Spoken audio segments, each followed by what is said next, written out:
আমাদের এই দুর্লভ স্বাধীনতা, নতুন স্বাধীনতা, এই আমাদের যারা কোমলমতি শিশু ছাত্রছাত্রী আছে তারাই একদিন এগুলো রক্ষা করবে, যে এই আর যেন ভবিষ্যতে ফ্যাসিস্ট বা স্বৈরাচারী সরকার যেন আর আমাদের মাথার উপরে বসতে না পারে। এভাবেই বৈষম্য বিরোধী ছাত্র আন্দোলনের চিত্র শিক্ষার্থীদের সামনে তুলে ধরে আন্দোলনের ইতিবাচক প্রভাব সম্পর্কে ধারণা দিচ্ছিলেন পশ্চাৎপদ চরবাসীর অগ্রসরতার কমিউনিটি গোলাপবাগের প্রতিষ্ঠাতা আমেরিকা প্রবাসী মোহাম্মদ আখতারুজ্জামান খান।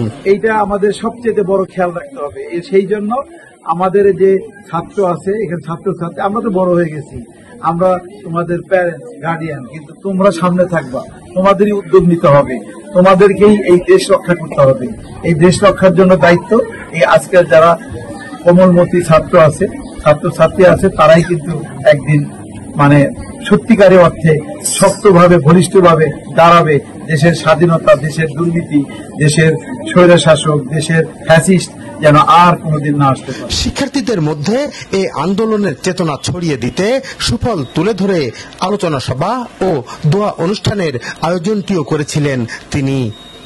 9 সেপ্টেম্বর 2024 গোলাপবাগ লতিফুন্নেসা সরকারি প্রাথমিক বিদ্যালয় ও গোলাপবাগ লতিফুন্নেসা বালিকা উচ্চ বিদ্যালয় শিক্ষার্থীদের মাঝে বৈষম্য বিরোধী ছাত্র আন্দোলনের চেতনা ছড়িয়ে দিতে আন্দোলনের সুফল তুলে ধরা হয় এই আলোচনায়।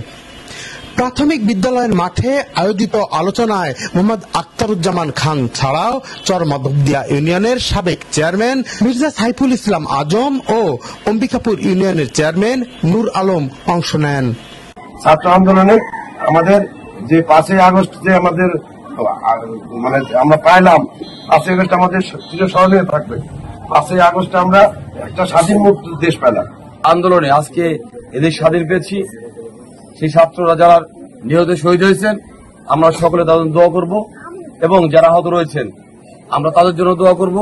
আল্লাহ তাআলা তাদেরকে সুস্থ করে দেন, এবং যেই সন্তান, যেই মাতার সন্তান হারা হয়েছে, যেই পিতার সন্তানের হারা হয়েছে, আল্লাহ তাআলা তাদেরকে ধৈর্য তৌফিক দান করে। এর আগে গোলাপবাগ জামে মসজিদে বাদ জোহর নিহতদের আত্মার মাগফিরাত ও আহতদের দ্রুত সুস্থতা কামনায় দোয়া করা হয়। দোয়া পরিচালনা করেন হাফেজ মোহাম্মদ রফিকুল ইসলাম।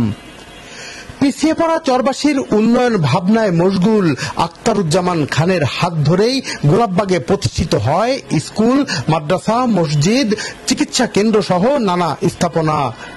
আমেরিকা প্রবাসী এই মানুষটি মাটির টানেই প্রায়শ ছুটে আসেন নিজ হাতে গড়া গোলাপবাগে, আর আপন মনেই খোঁজ খবর রাখেন তিলে তিলে বড় করে তোলা প্রতিষ্ঠানগুলোর।